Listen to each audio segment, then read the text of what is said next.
अब तक का समाज वर्ग संघर्षों का रहा है, जिसमें पूंजीपति वर्ग के द्वारा मजदूरों का शोषण किया जा रहा है या अन्य शक्तिशाली वर्ग के द्वारा कमजोर वर्गों का शोषण किया जा रहा है। इसी शोषण को समाप्त करने के लिए विभिन्न सरकारों ने पूरे विश्व स्तर पे विभिन्न प्रकार के कानून बनाई है। जैसे विश्व स्तर पे आईएलओ का गठन इसलिए किया गया था 1919 में कि श्रमिकों के संदर्भ में कोड बनाया जाए और पूरे विश्व में श्रमिक के वेलफेयर के लिए या कल्याण के लिए कदम उठाया जाए।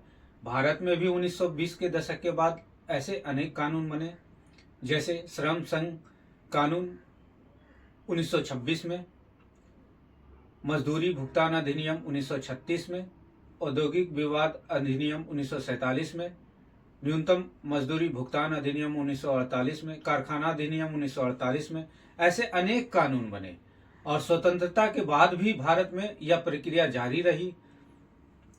जैसे मातृत्व लाभ अधिनियम 1961, समान पारिश्रमिक कानून 1976। ऐसे और भी बहुत सारे कानून बने जो श्रमिकों के वेलफेयर के लिए या औद्योगिक विवाद या संघर्ष को कम करने के लिए उठाए गए कदम।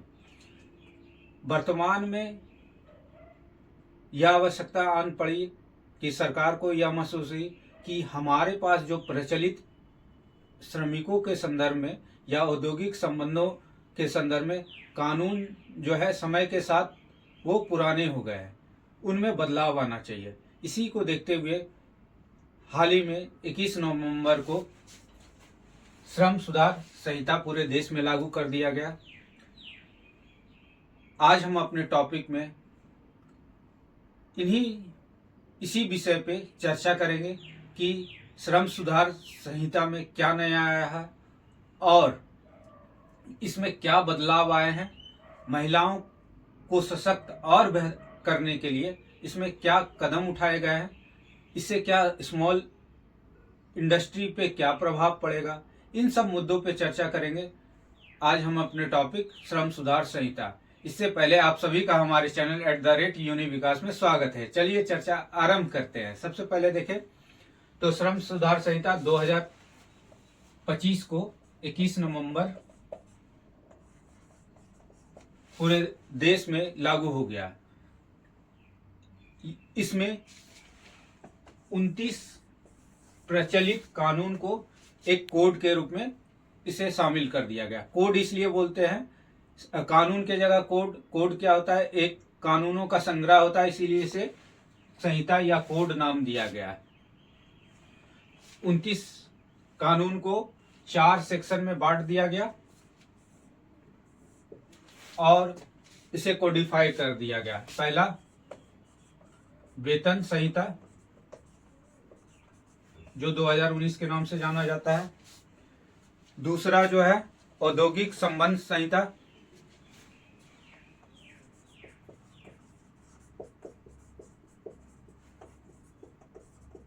संहिता 2020। तीसरा जो है सामाजिक सुरक्षा या सुरक्षा संहिता,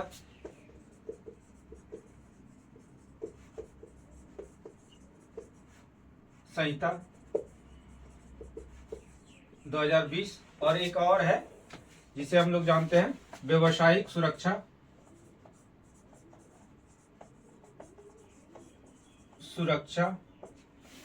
एवं व्यावसायिक सुरक्षा, स्वास्थ्य और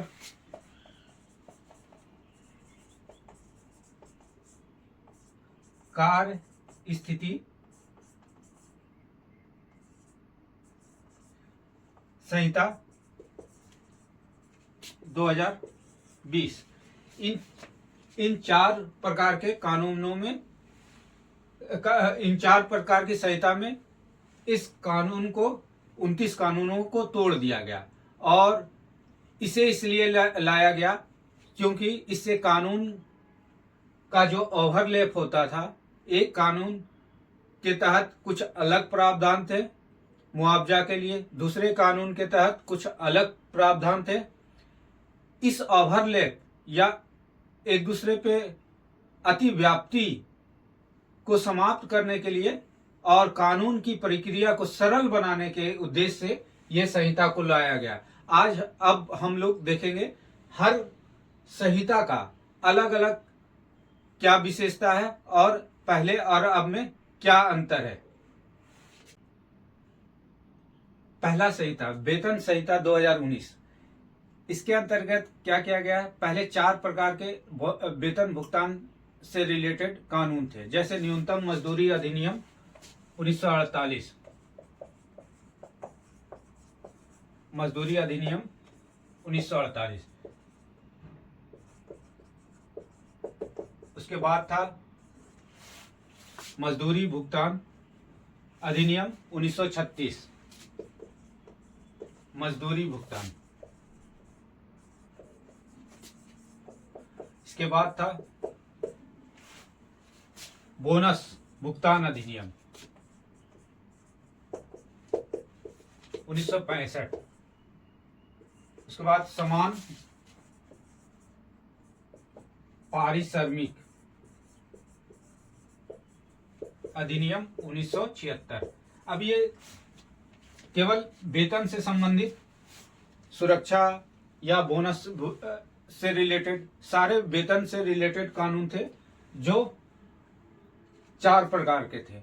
अब इससे क्या होता था, इसमें कुछ अलग प्रावधान है, उसी प्रोविजन के तहत इसमें अलग प्रावधान है, तो इससे ओवरलैप होता था। दावा करने का प्रक्रिया हर में अलग अलग था कि इसमें इस कानून के तहत इतना साल के अंदर आप वेतन के लिए दावा कर सकते थे, उस कानून के तहत अलग प्रक्रिया था। इस प्रकार के कानूनों का ओवरलैप हो रहा था, जिसे समाप्त करके केवल एक वेतन संहिता का रूप दे दिया गया।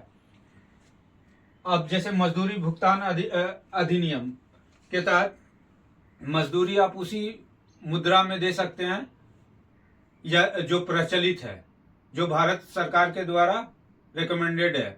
ऐसा नहीं कि मजदूरी करवा लिया आप पहले की तरह कौड़ी में भुगतान कर दिया या अन्य किसी वस्तु में भुगतान कर दिया, इसने इस प्रकार की नहीं। ठीक है, तो ये इस टाइप इसके लिए अलग कानून था। अब इसे पूरे को क्या किया, एक संहिता का रूप दे दिया गया। दूसरा, इसकी विशेषता देखें तो इसकी विशेषता है कि पूरे देश में एक वेतन एक संहिता को लागू करना, मतलब एक प्रकार का संहिता है जिसके तहत पूरे देश में एक प्रकार का वेतन का नियम लागू होगा। एक देश एक संहिता।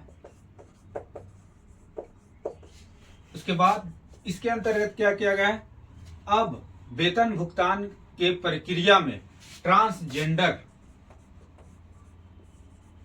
को भी शामिल कर दिया गया है। उसे भी लिंग भेद के आधार पर उसके साथ डिस्क्रिमिनेट नहीं किया जाएगा। जो एक समान पुरुष को वेतन दिया जाता है, उतना ही वेतन ट्रांसजेंडर को भी किसी काम के लिए दिया जाएगा, जो निर्धारित किया गया है।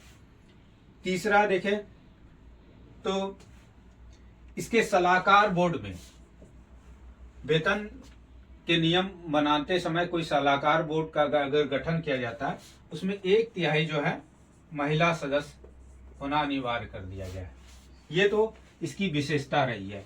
उसके बाद पहले और अब में क्या अंतर आया, तो पहले जो था ये पूरे वेतन कानून जो था अनुसूचित रोजगार के या उद्योगों पे लागू होता था। अनुसूचित जो लिस्टेड थे उसी पे लागू होता है, और ये देश के 30% उद्योगों को ही या संस्थानों को ही कवरेज कर पाता था। अब लेकिन इसमें संगठित के साथ असंगठित क्षेत्र को भी शामिल कर दिया गया। दोनों इसमें क्षेत्र शामिल है। दूसरा जो है, पहले वेतन की कटौती जो था जुर्माना लेके 50%, और जैसे कोई गलती कर दिया उसके लिए मालिक पैसा काट रहता था, उसके वेतन का अधिकतम 50%, या फिर कोऑपरेटिव सोसाइटी में जैसे आप चंदा वगैरह देते हैं तो उसके लिए 75% तक की कटौती की जाती थी। लेकिन अब जो है आप फ्लैट कितना कर सकते हैं, 50% की या अधिकतम कटौती कर सकते हैं। दूसरा अंतर ये आया पहले और अब। तीसरा जो अंतर आया है वो महत्वपूर्ण है कि कर्मचारी के द्वारा दावा जो किया जाता था, जैसे कोई हमसे मालिक काम करवा लिया, किसी उद्योग संस्थान ने काम कर लिया और मुझे वेतन की भुगतान नहीं किया, वो मुझे दौड़ा ही रहा, ठीक है। तो इस प्रकार के अगर कोई घटना होती है तो उसके लिए जो दावा करने की अवधि थी या अनाधिकृत कटौती कर लिया गया है हमारे वेतन से, तो उसके लिए दावा करने की अवधि थी 6 महीने से लेके 2 वर्ष तक का था। अब इसे बढ़ाकर जो है 3 वर्ष कर दिया गया। ये महत्वपूर्ण प्रावधान वेतन संहिता से है। आगे औद्योगिक संबंध के संदर्भ में देखें। श्रम सुधार संहिता के दूसरे भाग में औद्योगिक संबंध संहिता 2020 को शामिल किया गया।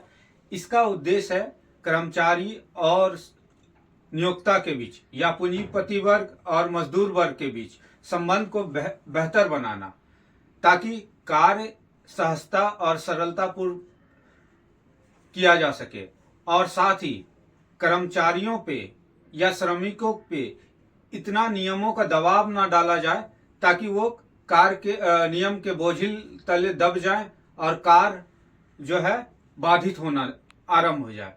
इस उद्देश्य से इसे शामिल किया गया। इससे पूर्व भी औद्योगिक संबंध को बेहतर बनाने के लिए अनेक कानून मौजूद थे, जैसे औद्योगिक विवाद अधिनियम 1947, श्रम संघ कानून 1926, औद्योगिक अस्थायी रोजगार अस्थायी आदेश अधिनियम 1961, औद्योगिक विवाद अधिनियम 1947 के तहत जैसे वर्किंग कमेटी, सुलह समिति, उसके बाद जांच न्यायाधिकरण, ट्रिब्यूनल्स, ये सब शामिल थे, ताकि उद्योग का संबंध या मजदूर और मिल मालिक या पूंजीपति वर्ग के बीच किसी प्रकार का विवाद होता है तो उसे कम किया जा सके, उसे रोका जा सके। अब देखें इस अधिनियम की विशेषता क्या है। तो इस अधिनियम की विशेषता है सबसे पहले नियमों का सरलीकरण। नियम कम से कम होगा और जटिल ना होकर सरल होगा। तो इससे फायदा क्या होगा, इसे लागू करना आसान हो जाएगा और कर्मचारियों को भी एक नियमों की बाध्यता ना होकर वो आसानी से उसको मानना आरंभ कर देंगे। दूसरा है बहुत महत्वपूर्ण बात, FTE, फिक्स्ड टर्म एम्प्लॉयमेंट।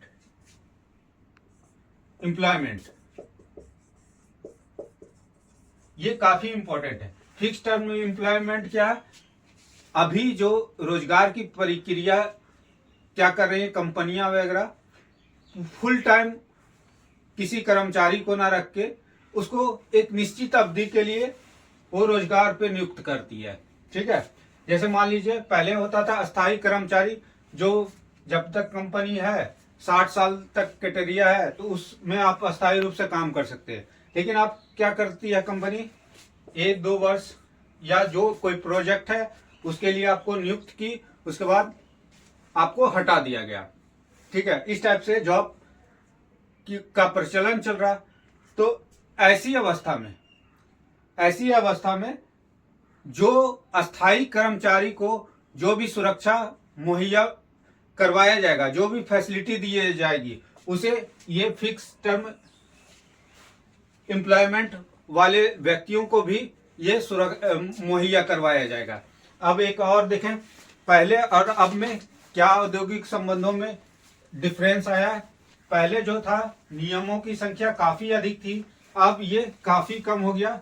दूसरा महत्वपूर्ण है कि अगर कोई कंपनी छटनी, पहले और अब कोई कंपनी छटनी करती है, मतलब या कंपनी से कामबंदी करती है, उपक्रम को बंद करना चाहती है, ठीक है, छटनी, तो इसके लिए 100 दिनों का 100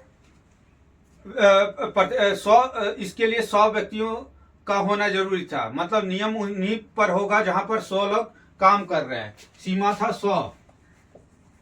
अब इसे बढ़ाकर 300 व्यक्ति जहां काम कर रहे हैं वहां पर यह नियम लागू होगा। छटनी या प्रतिष्ठान को बंद करने के लिए आदेश वगैरह चाहिए तो पहले 100 था, अब बढ़ा के इसे 300 कर दिया गया है। पहला डिफरेंस ये हुआ। दूसरा जो है लोकोपकारी मतलब कोई पब्लिक यूटिलिटी के संदर्भ में कोई अगर हड़ताल किया जा रहा है तो उसके लिए जो दिन निर्धारित था कि कंपनी को आपको पब्लिक जैसे मान लीजिए सार्वजनिक छोटा सा सार्वजनिक टॉयलेट नहीं है कंपनी के अंतर्गत, तो वो टॉयलेट बनवाना है। अगर कंपनी वाली मान नहीं रही है तो आपको 14 दिन पूर्व नोटिस दिया जाएगा। अगर आप नहीं टॉयलेट बनवाते हैं तो हम क्या करेंगे, उसको आपके कंपनी में स्ट्राइक कर देंगे। ठीक है, तो ऐसा नोटिस करने के लिए 14 दिन से लेके स्ट्राइक 42 दिन के भीतर आप स्ट्राइक नहीं कर सकते थे, हड़ताल नहीं कर सकते थे। ठीक है, और नोटिस जारी करने के बाद। ठीक है, अब जो इसको समय सीमा बढ़ाकर 14 से लेके 60 दिन तक कर दिया गया है। ठीक है, उसके बाद देखें तो ट्रेड यूनियन, पहले ये बहुत इंपॉर्टेंट प्रावधान है। पहले जो था ट्रेड यूनियन एक वैधानिक संस्था नहीं थी। ट्रेड यूनियन मतलब कोई भी मजदूर संघ या व्यापार संघ पहले औपचारिक थी ट्रेड यूनियन, औपचारिक। अब क्या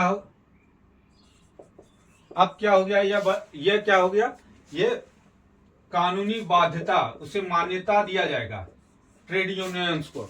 और सौदेबाजी मतलब कोई घटना अगर हो जाती है किसी इंडस्ट्री के तहत, जो मान्यता प्राप्त ट्रेड यूनियन है जिसके सदस्य संख्या 51% से अधिक है, वही लोग सौदेबाजी कर सकते हैं, वही बार्गेनिंग कंपनी के मेंबर से कर सकते हैं। अन्यथा जिनका 51% से कम है उन्हें नहीं प्राप्त होगा ये बार्गेनिंग का अधिकार। कि एक और इम्पोर्टेंट है, पहले क्या होता था, छोटा मोटा चोरी किया या इधर उधर टूट फूट हुआ, उसके लिए जेल भेज दिया जाता था, उस पर जुर्माना लगाया जाता था, साथ साथ जेल भी भेज दिया जाता था। लेकिन अब इसे सामान्य अपराधों को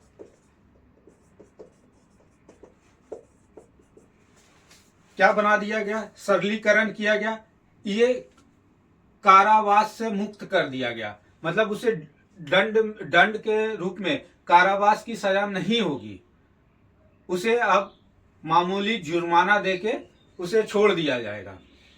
ऐसा नहीं कि छोटा मोटा चोरी हुई उसके लिए जेल भेज रहे हैं, ये अब अपराध गैर अपराध कर दिया गया और उसे दंड जुर्माना लगा के उसे समाप्त करने का प्रावधान किया गया। तो ये काफी महत्वपूर्ण बदलाव आया इस नए अधिनियम नए संहिता के अंतर्गत। आगे तीसरा भाग, अब तीसरे भाग में देखते हैं सामाजिक सुरक्षा संहिता को शामिल किया गया। इसका उद्देश्य है कार्यबल के जितने लोग हैं, जितने लोग शामिल हैं कार्यबल में, उन्हें सामाजिक सुरक्षा प्रदान करना इसका उद्देश्य है। इससे पूर्व सामाजिक सुरक्षा के लिए जो महत्वपूर्ण कानून लागू थी देश में, वह है मातृत्व लाभ अधिनियम 1961, कर्मचारी प्रोविडेंट फंड अधिनियम 1952, असंगठित श्रमिक सामाजिक सुरक्षा अधिनियम 2008। इस कानून की विशेषता देखें तो इस कानून की विशेषता है, सबसे पहले क्या करना है, एक राष्ट्रीय डाटाबेस तैयार करना। ये राष्ट्रीय डाटाबेस क्या करेगा, लोगों को सामाजिक सुरक्षा से जोड़ने का काम करेगा। जैसे कोविड के समय अगर हमारे पास राष्ट्रीय डाटाबेस होता तो हम सामाजिक सुरक्षा उसे बैठे बैठे एक क्लिक के माध्यम से, ऑनलाइन के माध्यम से हम क्या करते हैं, श्रमिकों को सामाजिक सुरक्षा की मुहैया करवा सकते थे। हमारे पास राष्ट्रीय डाटाबेस ना होने के कारण ये काफी चैलेंजिंग था उस समय श्रमिकों को या कर्मचारियों को राष्ट्रीय सुरक्षा मुहैया करवाना। तो सबसे पहले क्या करेगा, राष्ट्रीय डाटा बेस तैयार करेगा। दूसरा इसका महत्वपूर्ण विशेषता है कि गिग वर्कर्स या प्लेटफॉर्म वर्कर्स उसे भी सामाजिक सुरक्षा प्रदान किया जाएगा। गिग वर्कर्स कौन होते हैं? गिग वर्कर्स वे कहलाते हैं जो फ्रीलांसिंग के माध्यम से काम करते हैं। जैसे कोविड के बाद से फ्रीलांसिंग का काम बढ़ गया है, लोग घर बैठे बैठे काम करके कंपनियों को सहायता या सुविधा मुहैया करवा रहे हैं, उनका काम कर रहे हैं घर बैठे बैठे, तो उसे हम गिग वर्कर्स कहते हैं। इनको भी सामाजिक सुरक्षा प्रदान किया जाएगा। प्लेटफॉर्म वर्कर्स जैसे ओटीटी, उभरता हुआ ओटीटी प्लेटफॉर्म हो गया, या यूट्यूब पे आप काम कर रहे हैं, या कोई प्लेटफॉर्म पे काम कर रहे हैं, तो उन्हें भी सामाजिक सुरक्षा प्रदान करने की बात की गई है। ऑनलाइन प्लेटफॉर्म्स के माध्यम से जैसे जोमेटो हो गया या अन्य किसी स्विगी हो गया, कोई ऑनलाइन प्लेटफॉर्म पे काम कर रहे हैं, तो उन्हें भी सामाजिक सुरक्षा की बात की गई है। इसके बाद एक महत्वपूर्ण प्रावधान अभी हाल ही में चेंज किया गया, जो इसकी विशेषता है, 90 दिनों तक गिग वर्कर्स जो काम करते हैं, अगर 90 दिन तक किसी प्लेटफॉर्म किसी ऑर्गेनाइजेशन से जुड़ के गिग वर्कर के रूप में काम करते हैं, तो उन्हें सामाजिक सुरक्षा प्रदान किया जाएगा। वहीं प्लेटफॉर्म वर्कर के लिए या 120 दिन का निर्धारण किया गया है। अगर वो एक से अधिक प्लेटफॉर्म पे काम करते हैं, एक से अधिक, अगर जनरली करते हैं तो 90 दिन, अगर एक से अधिक जैसे स्विगी में भी जुड़े हैं, जोमेटो से भी जुड़े हुए हैं, तो उन्हें 120 दिन का अगर काम करते तो उन्हें सामाजिक सुरक्षा प्रदान किया जाएगा। इसके अलावा देखिए पहले और अब में क्या अंतर आया। सबसे पहले सामाजिक सुरक्षा के अंतर्गत पहले जो है, अगर कोई लेडी है और वो वर्किंग लेडी है, तो उसके सास ससुर को सामाजिक सुरक्षा के तहत शामिल नहीं किया गया था पहले। लेकिन अब क्या किया गया है, इस संहिता के माध्यम से सास ससुर को भी सामाजिक सुरक्षा में अब शामिल कर दिया गया है। ये काफी महत्वपूर्ण बदलाव लाया गया है। इसके अलावा इस पहले जो धारा 53 सरकार के नियत अवधि के लिए कर्मचारियों को लिए FTA ग्रेजुएटी जो निर्धारित की गई थी, वो अवधि 5 वर्ष ग्रेजुएटी के लिए, 5 वर्ष FTE वर्कर के लिए 5 वर्ष, अब इसे घटाकर जो है 1 वर्ष कर दिया। ग्रेजुएटी के लिए आप हकदार हो जाएंगे 1 वर्ष के, अगर काम कर देते हैं तो FTE वर्कर के रूप में, तो 1 वर्ष के बाद आप ग्रेजुएटी का हकदार हो जाएंगे। तो ये महत्वपूर्ण बदलाव आए हैं सामाजिक सुरक्षा संहिता के अंतर्गत। आप इसका अंतिम प्रावधान देखते हैं या अंतिम संहिता देखते हैं, उसमें क्या क्या कहा गया है। श्रम सुधार संहिता का चौथा और अंतिम भाग जो है, वो व्यवसायिक सुरक्षा, स्वास्थ्य और कार्य स्थिति संहिता 2020 है। इसका उद्देश्य है कानून की बहुलता को समाप्त कर राज्य, केंद्र और संघ शासित प्रदेशों में कानून की एकरूपता को लाना है, इसका मुख्य उद्देश्य है। इससे पूर्व व्यवसायिक स्वास्थ्य सुरक्षा के लिए अलग अलग कानून थे, जैसे कारखाना अधिनियम 1948, उसके बाद कॉन्ट्रैक्ट रेगुलेशन एक्ट 1970, ये सब लागू थे। उसके जगह पे अब व्यवसायिक सुरक्षा, स्वास्थ्य और कार्य स्थिति संहिता को लागू कर दिया गया। इस कानून की विशेषता क्या है? तो इस कानून की जो महत्वपूर्ण विशेषता है, सबसे पहले प्रवासी श्रमिक और असंगठित क्षेत्र में जो भी काम करने वाले श्रमिक है, उनके लिए राष्ट्रीय डेटाबेस को विकसित करना।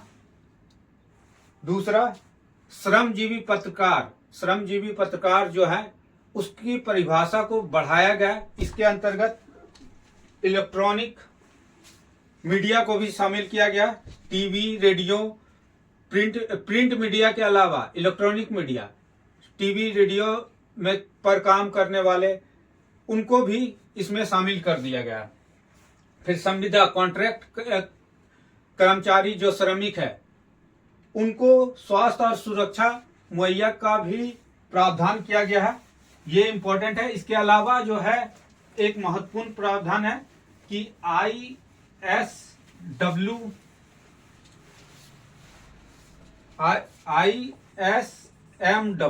मतलब inter state migrant workers. Inter state migrant workers जो प्रवासी मजदूर हैं, जो दूसरे राज्यों में जा के काम कर रहे हैं, उनको वर्ष में या 12 महीने में एक बार जो नियोक्ता है वो क्या करेगा, उसे अपने खर्च पे घर भेजने का काम करेगा और वहां से वापस लाने का काम वो नियोक्ता के द्वारा किया जाएगा। ये काफी महत्वपूर्ण प्रावधान है। इसके अलावा इसकी एक विशेषता और क्या है, महिलाएं अगर सहमति दे तो वो रातों में भी काम खदानों वगैरह में कर सकती है। ये महिलाओं की सहमति इसमें आवश्यक है। तो ये महत्वपूर्ण विशेषता इस व्यवसायिक सुरक्षा कार्य स्थिति की रहा है। पहले और अब में जो बदलाव आया है वो इस प्रकार है। पहले 620 धाराएं थी इससे संबंधित, अब जो है 143 धाराएं हो गई, काफी कम हो गया।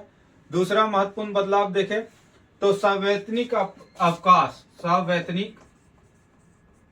अवकाश पहले जो मिलता था वो 240 दिनों के काम करने के बाद मिलता था, अब इसे घटा के 180 दिन कर दिया गया। ये काफी महत्वपूर्ण बदलाव आया है।